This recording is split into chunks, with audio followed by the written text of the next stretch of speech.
আবারও বাতিল তরুণের স্বপ্ন প্রকল্প। অর্থাৎ ক্লাস 11 এবং 12-এ যে তরুণের স্বপ্ন প্রকল্পে 10,000 টাকা রাজ্য সরকারের তরফ থেকে দেওয়া হয় ট্যাব কেনার জন্য, সেই টাকা 26শে সেপ্টেম্বর দেওয়ার কথা ছিল, কিন্তু আবারও বাতিল হলো।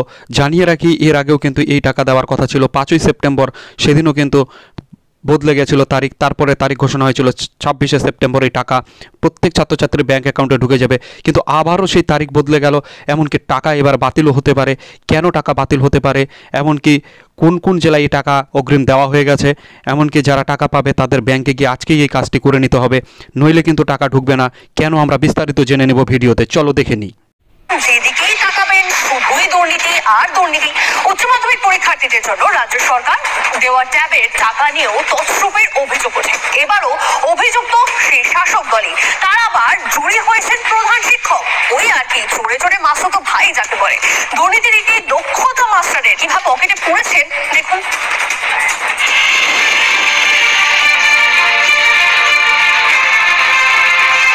বাংলায় বহুরূপী দুর্নীতিতে নয়া সংযোজন সরকারি ট্যাব দুর্নীতি। কাঠগড়ায় পঞ্চায়েত প্রধান এবং স্কুলের প্রাক্তন প্রধান শিক্ষক। কিভাবে এই দুর্নীতি প্রকাশ্যে এসছে? দক্ষিণ 24 পরগনার বিষ্ণুপুর 2-এ বিডিও এবং জেলা স্কুল পরিদর্শকের কাছে একটি অভিযোগ জমা পড়ে। সেই অভিযোগে লেখা আছে, রামনগর আদর্শ হাই স্কুলের পড়ুয়াদের দেওয়া ট্যাবের টাকা নিয়ে তছরূপ হয়েছে। স্কুলের ক্লাস 12-এ ছাত্রছাত্রীর সংখ্যা 162 জন। ট্যাবের টাকা হাতানোর জন্য খাতায় কলমে পড়ুয়ার সংখ্যা। ইতিমধ্যে আমরা দেখলাম তরুণের স্বপ্ন প্রকল্পের যে দুর্নীতি, সেই দুর্নীতি রাজ্য সরকারের বিভিন্ন প্রকল্প এবং যে কোনো সরকারি খাতে রাজ্য সরকারের যে দুর্নীতি রয়েছে, সেই দুর্নীতি কিন্তু এবার তরুণের স্বপ্ন প্রকল্পের মধ্যেও প্রবেশ করেছে। তো তোমরা ইতিমধ্যে ভিডিওতে সেটি দেখতে পেলে। তো 26শে সেপ্টেম্বর এই টাকা আর ঢুকছে না তোমাদের অ্যাকাউন্টে। ঠিক কবে নাগাদ ঢুকবে সে বিষয়ে আমরা বিস্তারিত আজকের এই ভিডিওতে জানবো। এমনকি টাকা ঢুকলে তোমাদের ব্যাঙ্ক অ্যাকাউন্টে ব্যাঙ্কে কেন যেতে হবে এবং ব্যাঙ্কে গিয়ে কী কী কাজ করতে হবে, নইলে কিন্তু তোমরা প্রাপ্য টাকা কিন্তু পাবে না। তো জানিয়ে রাখি, রাজ্য সরকারের একটি গুরুত্বপূর্ণ প্রকল্প তরুণের স্বপ্ন, এবং এই প্রকল্প বাবদ তোমরা ক্লাস 11 এবং 12-এর ছাত্রছাত্রীরা কিন্তু 10,000 টাকা করে পেতে চলেছ। এক্ষেত্রে জানিয়ে রাখি, আগে এই টাকা কিন্তু দেওয়া হতো শুধুমাত্র ক্লাস 12-এর যারা পড়াশোনায় রত রয়েছে সেই সমস্ত ছাত্রছাত্রীদের, কিন্তু এবছর থেকে নতুন ঘোষণা করা হয়েছে যে তোমরা ক্লাস 11-এই এই টাকা পেয়ে যাবে। তো সবার আগে আমরা জেনে নিব কারা এই টাকা আগে পাবে, ক্লাস 11 না ক্লাস 12।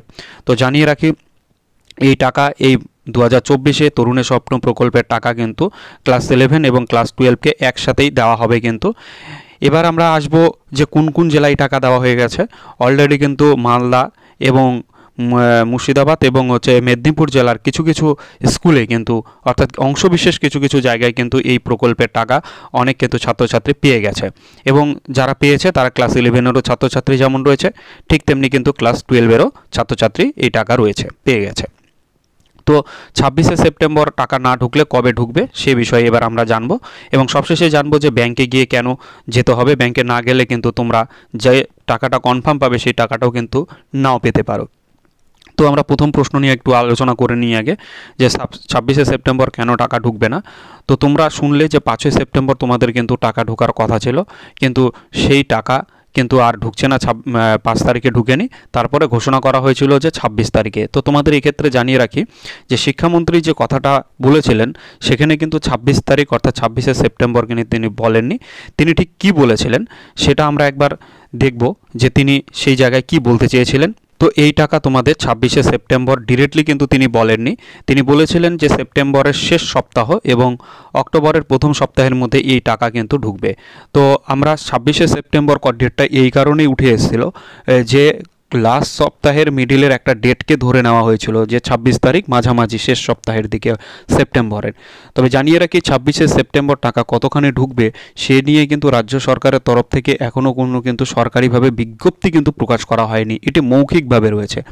তবে তোমরা নিশ্চিন্তে থাকো, এই টাকা তোমাদের 26শে সেপ্টেম্বর ঢোকার একটা প্রবল সম্ভাবনা রয়েছে। যদি 26শে সেপ্টেম্বর কোনো কারণবশত তোমরা টাকা না ঢুকে, তবে জেনে রাখো 27 তারিখ কিন্তু ঢুকছে না, 28 তারিখ কিন্তু শনিবার দিন, 29 তারিখ রবিবার। তো সম্ভবত সেটা সেপ্টেম্বরের 30 তারিখ কিংবা অক্টোবরের 3 তারিখের আগেই তোমরা এই টাকা কিন্তু পেয়ে যাচ্ছ। অর্থাৎ অক্টোবরের 3 তারিখের আগে সবার ব্যাঙ্ক অ্যাকাউন্টে কিন্তু এই টাকা ঢুকে যাবে। ক্লাস 11-ও যেমন এই টাকা পাচ্ছ এবার, এবং ক্লাস 12-এ পাচ্ছ। এবার অনেকে আমার কাছে জানতে চেয়েছিল যে দাদা আমরা ক্লাস 12-এ উঠলে আবার টাকা পাবো নাকি। তো জানিয়ে রাখি যে এই টাকা কিন্তু একবারই দেওয়া হবে, অর্থাৎ তোমরা 11-এই পাচ্ছ, 12-এ আর কিন্তু পাবে না এই টাকা, অর্থাৎ ট্যাপ তো একবারই হবে, তাই না। এবার আমরা জানবো এই যে ব্যাংকে তোমাদেরকে কী জন্য যেতে হবে, যদি এই কাজটি না করো তাহলে কিন্তু তোমাদের যে টাকাটা ঢুকতো সেই টাকা কিন্তু আটকে যাবে। কেন আটকে যাবে চলো দেখে নিই। জানিয়ে রাখি, প্রথমত তোমরা দেখতে পাচ্ছ স্ক্রিনের উপরে আইএফসি কোড সংক্রান্ত তথ্য বলেছে। তো দেখো, কিছু কিছু ব্যাংকে সরকারি আয়ত্তকরণের জন্য কিছু কিছু ব্যাংকে কিন্তু একই ব্যাংকের আন্ডারে নিয়ে আসা হয়েছে। উদাহরণ হিসাবে আমরা যদি বলি, যেমন বঙ্গীয় গ্রামীণ বিকাশ ব্যাংক, এই ব্যাংকে তোমাদের অনেকের অ্যাকাউন্ট থাকতে পারে, তো তাদের আইএফসি কোড কিন্তু আলাদা ছিল। তারা সেই ব্যাংকটি কিন্তু ইউনাইটেড ব্যাংকের আন্ডারে ছিল আগে, কিন্তু বর্তমানে সেই ইউনাইটেড ব্যাংকটিকেও কিন্তু কে নিয়ে নিয়েছে, পাঞ্জাব ন্যাশনাল ব্যাংক। তো পাঞ্জাব ন্যাশনাল ব্যাংকের যে আইএফসি কোড, সেই আইএফসি কোড কিন্তু ইউনাইটেড ব্যাংকেরই হচ্ছে। আবার সেই আইএফসি কোডটাই কিন্তু কোথায় হচ্ছে না, গৌর গ্রামীণ ব্যাংকের ক্ষেত্রে হচ্ছে। তো এরকম অনেকগুলো ব্যাংকের সংযুক্তিকরণ করা হয়েছে। তো সেক্ষেত্রে তোমরা একটু দেখে নেবে তোমাদের ব্যাংক অ্যাকাউন্টের আইএফসি কোডটি পরিবর্তন হয়েছে কিনা, সেটা স্কুলের সাথে ইমিডিয়েট তোমরা যোগাযোগ করো, ঠিক আছে। এমনকি তোমাদের কেওয়াইসিটি করতে হবে। যদি তোমাদের ইকিউআইসি না করা থাকে তবে সেক্ষেত্রে তোমরা ব্যাংকে যোগাযোগ করো, ইমিডিয়েট 26 তারিখের আগে যোগাযোগ করে নাও, ইকিউআইসিটি ঠিক করে নাও। এমনকি তোমাদের অ্যাকাউন্টের সাথে ফোন নাম্বার লিঙ্ক অবশ্যই থাকতে হবে, যদি না থাকে তবে তোমরা টাকা পাবে না। এবার শুনে নেব মুখ্যমন্ত্রী কি বলেছে। শুরু করে লক্ষ্মীর ভান্ডার থেকে শুরু করে ট্যাব দেওয়া থেকে শুরু করে রূপশ্রী থেকে শুরু করে মেধাশ্রী থেকে শুরু করে ওবিসি ডিপার্টমেন্টকে বলবো ওবিসির যে কেসটা পড়ে আছে সেটা নিয়ে। তবে তোমরা দেখতে পেলে যে মাননীয় মুখ্যমন্ত্রী জানিয়েছেন এই প্রকল্পের টাকা তোমরা অবশ্যই পাবে, তিনি শেষে আশার বাণী দিয়েছেন। অবশ্যই তোমরা 26শে সেপ্টেম্বর পাওয়ার একটা প্রবল সম্ভাবনা রয়েছে। যদি সেদিন কোনো কারণবশত টাকা না ঢোকে তবে 30শে সেপ্টেম্বর কিংবা অক্টোবর মাসের 3 তারিখের আগেই তোমরা কিন্তু এই প্রকল্পের টাকা কিন্তু তোমাদের ব্যাংক অ্যাকাউন্টে সরাসরি চলে আসবে। তাই যে কাজগুলো বললাম সেগুলি যদি তোমাদের এখনও কমপ্লিট না থাকে অবশ্যই করে নাও।